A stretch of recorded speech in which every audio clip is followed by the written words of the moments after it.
Seoul, South Korea. Is there any indication, Kyung, when the military drills will begin?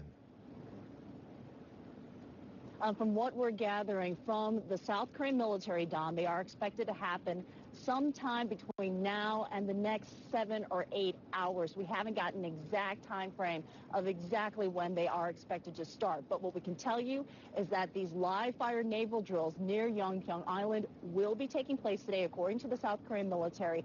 And then what happens after that, we just have to wait and see. North Korea has said if these naval drills do take place, that North Korea will respond with even stronger firepower than what we saw from a month ago. And so if North Korea responds to these drills, then South Korea says it will respond. So you can quickly see how this could escalate and spiral out of control. We want to remind you that there are almost 30,000 U.S. troops stationed here in South Korea. Could the United States be sucked into this?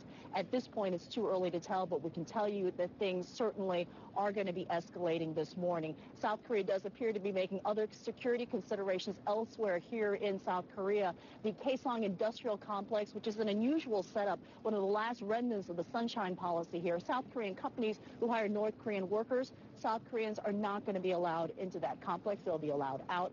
They will not be allowed in, Don, because of security concerns. And Don? you mentioned, Kyung, you mentioned the U.S. So explain to us about this drill. The U.S. says it is defensive, and South Korea has done it before. Absolutely, that these are routine drills.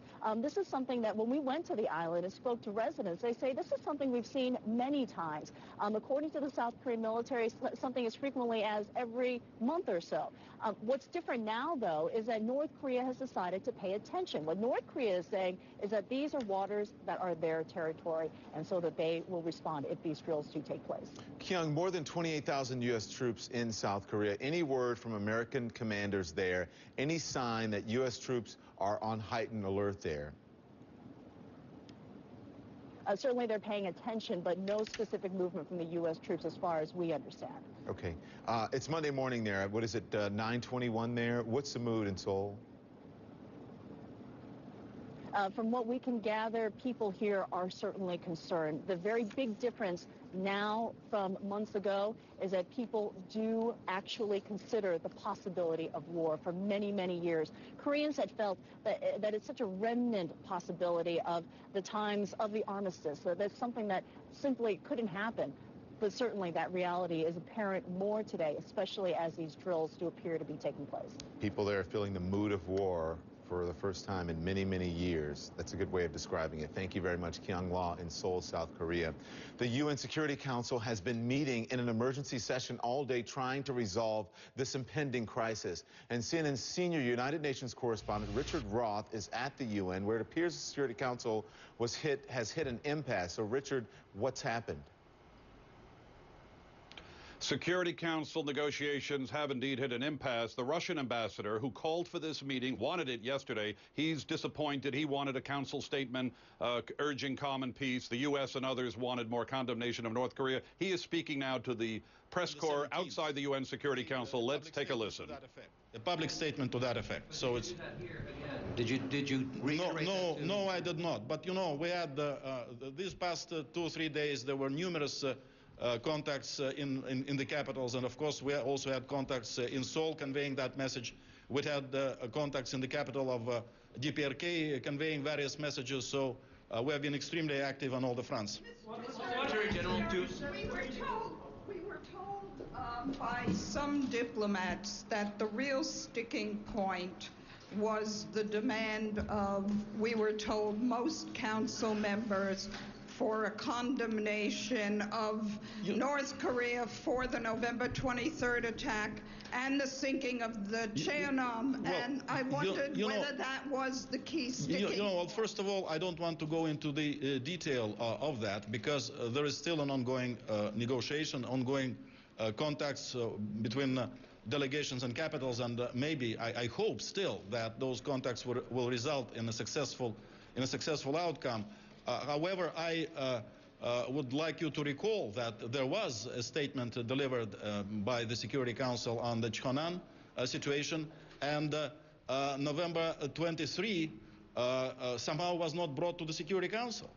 The Russian delegation expected it to be brought to the Security Council. In fact, we were talking to the president of the council and then the UK delegation about that, expressing our sort of surprise that it was not brought to the council.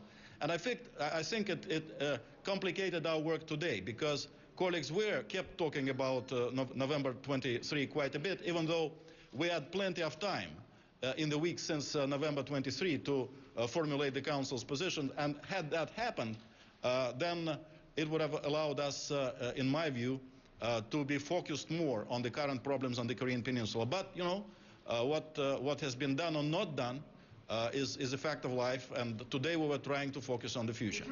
Want to hang in for one more question? It's up to... On 23, we made statements. As you know, we made high-level statements in Moscow where we...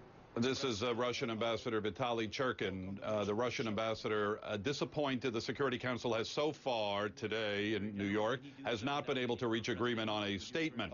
He warned that he's worried that tensions will spiral into conflict, he said, before the Security Council can issue some type of statement urging calm and restraint. There is some doubt whether any Security Council words agreed to on a piece of paper will do anything to affect North Korea's reaction to South Korea's planned shelling. There was deadlock in the Council between Russia, China on one side, primarily, and the United States and other countries on the other. There was an interesting meeting, Don, inside the Security Council with North Korea and South Korean representatives present and speaking. Some countries didn't want the meeting to be held in public, saying that there were already high enough tensions. They didn't even want to exacerbate it by having these speeches seen in public, which is somewhat rare at the height of some conflict. So there's division inside the Security Council. This is Vitaly Churkin, the Russian ambassador, who was addressing the press. When he says DPRK, he's referring to the Democratic People's Republic of North Korea. And the Security Council wasn't able to even reach an agreement on the shelling of that island in late November, Don. So, Richard, those divisions are still on display here. Can you just sum it up for us? At this point, we said that these talks are at an impasse. We're being told, it has been reported, that people in South Korea, some people are being asked to go into military bunkers. So if there's an impasse here, South Korea says they're going to continue to do these exercises. Where are we right now in this process? The Russian ambassador said that the president of the Security Council, who happens to be the U.S. ambassador Susan Rice, is still going to look for some sort of compromise language that will please all parties. That may happen later tonight. It could happen Monday. If North Korea doesn't react, so far it's all clear. But, you know, North Korea has threatened war countless times. The Security Council has not rushed in all the time. This, though, does reach a high escalation point.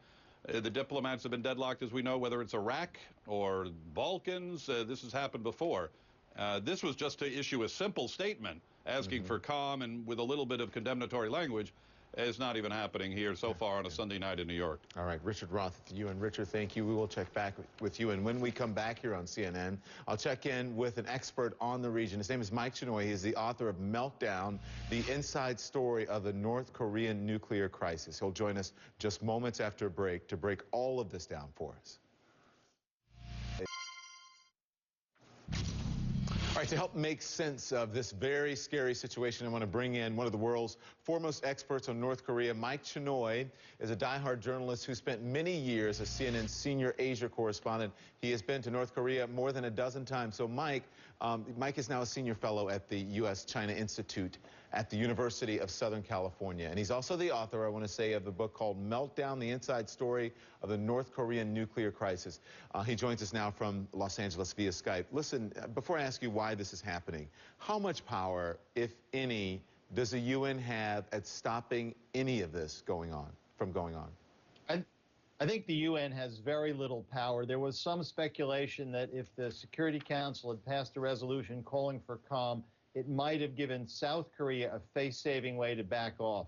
But the reality here is you have a very dangerous dynamic between the two Koreas, each of them jostling to show the other who's boss. The South Korean government in particular did not respond militarily in any meaningful way after its ship was sunk in March or after North Korea shelled Yongpyeong Island in November. So President Lee Myung-bak is under tremendous domestic pressure to look tough. And I think all this talk about these are routine exercises in these circumstances Nothing is routine. I think the South wants to flex its muscles and show the North who's boss. The North isn't going to take it. The North Korean army has publicly, in a statement carried by the North Korean news agency, warned of a very strong response if the South goes ahead. I wouldn't discount those warnings, so we're at a very dangerous moment. All of this, Mike, is just to look tough. Is that why all of this is happening? I'm sorry? All of this is happening to look tough. I want our viewers to understand why all of this is taking place right now. Well, it's very complicated. The short version of it is that in 2008, President Lee Myung-bak of South Korea took office and discarded the policy of engaging North Korea that his two predecessors had followed, and instead got tough on Pyongyang. That started a cycle of escalating tension, which culminated in these military exercises. And so you have the two Koreas, in a sense, jostling to look tough. And North Korea is now undergoing a very delicate succession. The North Korean dictator Kim Jong-il had a stroke. He's trying to pass power to his son, Kim Jong-un. So the North is feeling particularly vulnerable and oversensitive to anything that it sees as a potential threat. And South Korea carrying out live-fire artillery exercises in waters that the North claims as its own, just a few miles off the North Korean coast, something the North reacted very badly to. That's why they fired artillery in November, and that's why I think they're likely to respond militarily if the South's exercises go ahead now. When asked why people here in the United States should be concerned about this, our Wolf Blitzer, who is in Pyongyang, said that this is perhaps, if not one of the, but the most dangerous regions in the world right now because of these exercises. The danger here is if the South goes ahead and the North responds, there is no question the South will retaliate. I just came back from Seoul, and all my conversations with diplomats there and South Korean officials, it's clear the South Koreans are looking for an excuse to respond militarily to North Korea because they didn't do so in the previous two episodes, and they want to look tough. And once that happens, the North will unquestionably respond, and then you get into this very dangerous cycle of escalation. And the vice chairman of the U.S. Joint Chiefs of Staff said a few days ago, under those circumstances, it may not be possible to control where the escalation goes. And with 28,000 American troops in South Korea, the U.S. committed to defend South Korea under a security treaty that goes back to the days of the Korean War. The potential is, if this isn't controlled, if it gets out of control, you could see a very serious cycle of escalation in which the U.S. would inevitably be involved. So there are grave dangers for the United States if this goes in the dangerous direction that it may very well. Hey, Mike, let's talk more about that. And I want to remind you that when I introduced you, I said that you had been to North Korea more than a dozen times. I believe it's 14 times. And part of that, when you did visit, it was partly when you worked with CNN. Here's my question to you, and you talked about it a little bit here. If this all plays out as you see it and as many people think it's going to happen, are we headed toward a full-out war here? My gut sense tells me probably not. There will be, if there is a clash in the coming days or hours, there will be tremendous pressures to contain it. I think whatever it's doing publicly, privately, the U.S. Forces Command in Korea will be urging the South Koreans to keep any response short, narrowly focused, and to not let it spread. The Chinese clearly have interests in trying to restrain things. So I don't think the risk is that great. But once you get into a cycle of escalation, anything can happen. Mistakes can be made on either side. We don't really know enough about how the North Korean decision-making process works. The South Korean military, in both the sinking of their ship in March and in the shelling in November, demonstrated real problems, almost incompetence, according to some observers. So there are doubts about the skill, about command and control on the South Korean side. So it's a situation of a giant game of chicken between the two Koreas, where if it's not managed carefully, then it could get out of control. Mike Chinoy, thank you very much. Mike, stand by. We're going to be needing you a lot as this continues to go on here, and we try to figure out if we are indeed headed for war, if the North and the South and Korea are headed for war. So listen, I want to tell you, when we come right back, we're waiting the U.S. ambassador to the UN, Susan Rice, to come out and give a statement on exactly what's happening. Again, this has escalated very quickly with just within the past couple of hours, really the past couple of minutes. You saw the Russian ambassador come out moments ago. Richard Roth was there, the Russian ambassador, saying that talks are at an impasse now when it comes to trying to stop South Korea and these military exercises that many believe could escalate a war in that very unstable region. Also, when we come right back here, we'll have a quick check on other headlines of the day, including the death of an American tourist in Israel.